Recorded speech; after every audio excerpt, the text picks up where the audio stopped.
जर बघायला गेलं तर आपण आजच्या ज्या झगमगते दुनियामध्ये राहत आहोत किंवा समाजात राहत आहोत, त्याच्या आपल्या पाऊल वाटा थोड्याशा अशा वस्त्यांकडे वळवल्या तर 20% अजूनही आजची सावित्री तिथपर्यंत पोहोचलेली नाहीये. ओठात विद्रोह अन पोटात विस्तव, डोळ्यात आग अन उरात त्याग, ध्यास मनी सदा लोक कल्याणाचा, त्यांनीच रचला पाया नव इतिहासाचा.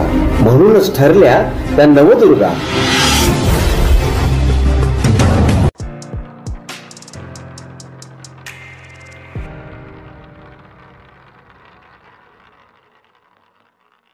नमस्कार, मी मनीषा शोभा जनार्दनेनकर, SST महाविद्यालयामध्ये तुमचं स्वागत आहे. दुभंगली धरणी माता, फाटले आकाश, कधी संपणार नारी तुझा हा वनवास. विश्वाची निर्मिती करणारी स्त्री, तिने आजपर्यंत अनेक त्याग आणि बलिदान केले, परंतु समाजाच्या मुख्य प्रवाहात ती आहे की नाही हा संशोधनाचा विषय. आता कुठे रोजगाराच्या आणि व्यवसायाच्या संधी त्यांना मिळत आहेत. एक पुरुष शिकला की तो फक्त शिकतो, परंतु एक स्त्री शिकली तर ती संपूर्ण कुटुंब शिकवते, समाज शिकवते, नव्हे तर देश सुद्धा शिकवते. म्हणूनच क्रांतीसूर्य महात्मा ज्योतिबा फुले यांनी शिक्षणाचा पाया रचला आणि त्याच्या कळस बनल्या क्रांतीज्योती सावित्रीबाई फुले. जागतिक महिला दिनाच्या निमित्त अशाच एका सावित्रीच्या लेखीची आपण भेट घेणार आहोत. त्यासाठी माझ्यासोबत उपस्थित आहेत SST महाविद्यालयाच्या assistant professor doctor Suvarna Ahire. Doctor Suvarna Ahire गेली अनेक वर्ष SST महाविद्यालयामध्ये अध्यापनाचं कार्य करत आहेत. त्याचसोबत त्यांचा अध्यात्माचा सुद्धा गाढा अभ्यास आहे. एका स्त्रीने शिकावं आणि पुढे जावं यासाठी ते खूप प्रयत्न करतात. तर आपण त्यांच्याशी थेट संवाद साधणार आहोत. तर मॅडम, आपलं SST महाविद्यालयामध्ये खूप खूप स्वागत. धन्यवाद मनीषा. सर्वात आधी मी SST महाविद्यालयाचे आभार मानेन. त्याच पद्धतीने कॉलेजचे प्राचार्य डॉक्टर JC पुरुषवाणी सर, IQAC समन्वयक डॉक्टर खुशबू पुरुषवाणी मॅडम यांचे मी आभार मानेन की आज जागतिक महिला दिनाच्या निमित्ताने त्यांनी एक महिला म्हणून आम्हाला आमच्या भावना, आमचं मत व्यक्त करण्यासाठी एक प्लॅटफॉर्म त्यांनी उपलब्ध करून दिलं. त्याच्याबद्दल त्यांचे खूप खूप धन्यवाद.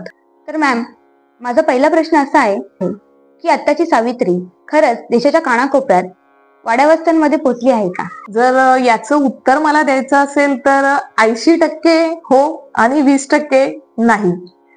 जर बघायला गेलं तर आपण आजच्या ज्या झगमगते दुनियामध्ये राहत आहोत किंवा समाजात राहत आहोत, त्याच्या आपल्या पाऊल वाटा थोड्याशा अशा वस्त्यांकडे वळवल्या तर 20% अजूनही आजची सावित्री तिथपर्यंत पोहोचलेली नाहीये. अजूनही त्या महिलांना शैक्षणिक क्षेत्राच्या व्यतिरिक्त रोजच्या दैनंदिन जीवनासाठी सुद्धा खूप मोठ्या प्रमाणावर संघर्ष करावा लागतोय. तर मॅडम, माझा पुढचा प्रश्न असा आहे की क्रांतीज्योती सावित्रींबद्दल हा समाज किती कृतज्ञ आहे? नक्कीच मनीषा, कृतज्ञ आहोतच. कारण आज आपण ह्या ठिकाणी आपण बसलेलो आहोत, तर नक्कीच त्यांच्याबद्दल कृतज्ञता समाजात पण आहेच. कारण आजची स्त्री जर आपण बघितलं तर प्रत्येक क्षेत्रामध्ये, कुठलंही क्षेत्र असू द्या, त्या क्षेत्रामध्ये स्त्री प्रत्येक ठिकाणी पुढे आहे. ज्या आपण सावित्रीबाई फुलेंचा कालखंड जर आपण बघितला, तिथून आजपर्यंतचा जर प्रवास बघितला तर त्या मधल्या कालखंडामध्ये स्त्रियांनी एक वेगळ्या प्रकारची पातळी आपली किंवा वेगळ्या प्रकारची उंची स्त्रियांनी गाठलेली आहे. तर समाजामधील प्रत्येक व्यक्ती किंवा प्रत्येक स्त्री त्यांच्याबद्दल कृतज्ञ आहे. हा, काही भाग वगळता आपण जसं म्हटलो की पहिले आपण बोललो होतो की समाजामध्ये काही स्त्रियांना अजूनही तशा प्रकारचं स्थान देण्यात आलेलं नाहीये किंवा अजूनही ते शिक्षणापासून वंचित आहेत. परंतु काही भाग वगळला तर समाजामधल्या आज 80% स्त्रिया स्वतःच्या पायावर उभ्या आहेत आणि समाजही त्यांच्याबद्दल खूप खूप कृतज्ञता आहे. तर मॅडम, माझा पुढचा प्रश्न असा आहे की शिक्षण आणि अध्यात्म यांचा परस्पर संबंध कसा आहे? नक्कीच मनीषा, आपल्याकडे जर आपण बघितलं तर शिक्षण आणि अध्यात्म यांचा संबंध आपल्याकडे फार पूर्वीपासून, प्राचीन काळापासून याची उदाहरणं आपल्याला दिसून येतील. जसं आपण भगवद्गीता बघितली असेल, त्याचे श्रीकृष्ण आपल्याकडे आध्यात्मिक म्हणून आपण त्यांच्याकडे बघतो, किंवा आपण डॉक्टर बाबासाहेब आंबेडकरांची बरीचशी पुस्तकं बघितली असतील. वेगवेगळे समाज सुधारक आहेत, वेगवेगळे व्यक्ती आहेत ज्यांचा अध्यात्माचा अभ्यासावर गाढा अभ्यास त्यांनी केलेला आहे.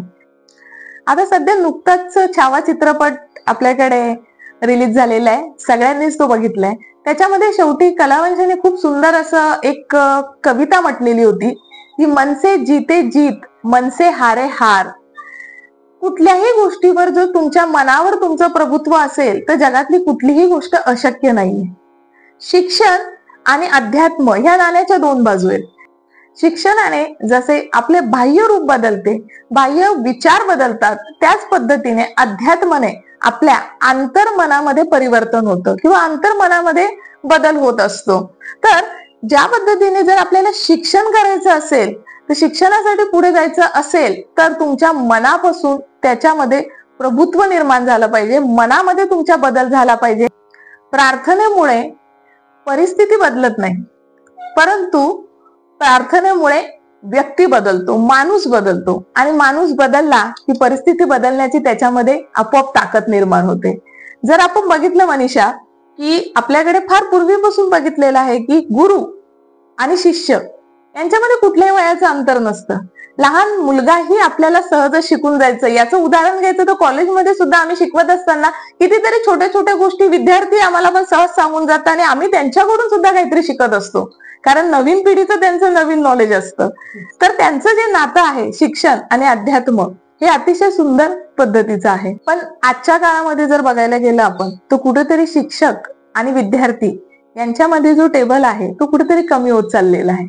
शिष्यांचं गुरुच्या प्रती असलेला आदर जो आहे तो कुठेतरी कमी होत चाललेला आहे. ह्या गोष्टीचं थोडं वाईट वाटतं. तर मॅडम, माझा पुढचा प्रश्न असा आहे की आताच्या स्त्रियांना आत्मभान मिळवण्यासाठी शिक्षण किती महत्वाचं आहे? नक्कीच मनीषा, शिक्षणाचा याच्यामध्ये खूप मोठा वाटा आहे. डॉक्टर बाबासाहेब आंबेडकरांनी म्हटल्याप्रमाणे की आपल्या दुःखांपासून जर आपल्याला दूर जायचं असेल तर आपल्याकडे सगळ्यात महत्वाचं साधन आहे शिक्षण. मग तो व्यक्ती असू दे, स्त्री असू दे, पुरुष असू दे किंवा बालक असू दे, जोपर्यंत तुम्हाला शिक्षण तुमच्या हातामध्ये येत नाही तोपर्यंत तुम्हाला कळणार नाही की तुमच्यावर अन्याय होतोय का, तुमच्यावर एखादी गोष्ट वाईट आहे का किंवा एखादी गोष्ट चांगली आहे का. हे समजण्यासाठी आपल्याला शिक्षण अतिशय गरजेचं आहे. जर आपल्याला समाजामध्ये जायचंय, स्त्रियांना समाजामध्ये उतरायचंय, आपल्या स्वतःची प्रगती करायची आहे किंवा आर्थिक स्वावलंब मिळवायचा असेल किंवा आपल्याला इतर घरामध्ये सुद्धा एक मान सन्मान हवा असेल, समाजामध्ये मान सन्मान हवा असेल आणि आपल्याला घराचा उंबरडा ओलांडून जर बाहेर समाजामध्ये जायचं असेल तर त्याच्यासाठी आपल्याला शिक्षण अतिशय महत्वाचं आहे. म्हणून तुमच्या स्वभान किंवा स्वतःच्या काही गोष्टींची जाणीव करण्यासाठी आणि स्वतःला समाजामध्ये एक आपलं व्यक्तिमत्व म्हणून उभारण्यासाठी शिक्षणाची खूप महत्वाची गरज आहे. तर मॅडम, तुम्ही स्वतः एक शिक्षिका आहात, तर तुम्ही शिक्षिका ठरवून झालात की योगायोगाने? खूप छान प्रश्न विचारला मनीषा हा. जर खूप लहानपणापासून विचार केला तर जसं कळायला लागलं, काहीतरी आपण विचार करायला लागतो, तेव्हापासून माझ्या आयुष्यामध्ये किंवा माझ्या मनामध्ये एकच प्रश्न होता, हे शिक्षण कोणी काढलं, जे मला बिलकुल आवडत नव्हतं. शाळेमध्ये जाणंही आवडत नव्हतं आणि शिकणंही आवडत नव्हतं. म्हणजे बरेच वर्षापर्यंत तर मला काही येतही नव्हतं, जे आहे ते आहे. मग शिक्षण नको हा महत्वाचा मुद्दा होता. त्याच्यामध्ये हळूहळू शिक्षण घेत असताना काही येत नाही म्हणून शिक्षकाचा आपल्याकडे बघण्याचा दृष्टिकोन, समाजाचा आपल्याकडे बघण्याचा दृष्टिकोन किंवा परिवाराचा आपल्याकडे बघण्याचा दृष्टिकोन, तुला काही येत नाही, तुला काही जमत नाही, या गोष्टी बऱ्याच प्रमाणात फेस करत करत करत मी पुढे आली. आणि पुढे आल्यानंतर मला असे काही शिक्षक लाभले की ते माझ्यासाठी आदर्श होते. त्याच्यामध्ये मी खास करून नाव घेणार आहे, आमच्याकडे उल्हास विद्यालयाला लोंढे मॅडम होत्या, एक शहाणे मॅडम होत्या, की ज्यांच्याकडे बघून मला वाटलं की असे शिक्षक असतील तर प्रत्येक विद्यार्थी शिकेल. कॉलेजला गेल्यानंतर सुद्धा काही शिक्षक अशा पद्धतीचे होते की ज्यांच्याकडे बघितल्यानंतर कळायचं की यांनी ज्या पद्धतीने शिकवलं त्या पद्धतीने जर विद्यार्थ्यांपर्यंत आपण पोहोचलो तर तो जो विद्यार्थी मागे आहे तो कुठल्या ना कुठल्या गोष्टीत पुढे आहे. पण आपण त्याला फक्त येत नाही म्हणून आपण त्याला डिमोटिवेट करायचं का? नाही, त्याच्यातली ती गोष्ट बाहेर काढून आणायची.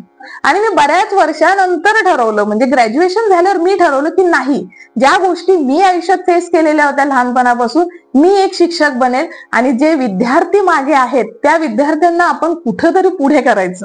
आणि याच्यासाठी मी नक्कीच SST कॉलेजचे आभारी आहे की त्यांनी मला गेल्या बऱ्याच वर्षापासून मी SST कॉलेजमध्ये अध्यापनाचं कार्य करत आहे आणि त्यांनी मला ती संधी दिली, वेळोवेळी संधी दिली की विद्यार्थ्यांमधले जे कलागुण आहे ते बाहेर आपण काढले पाहिजे.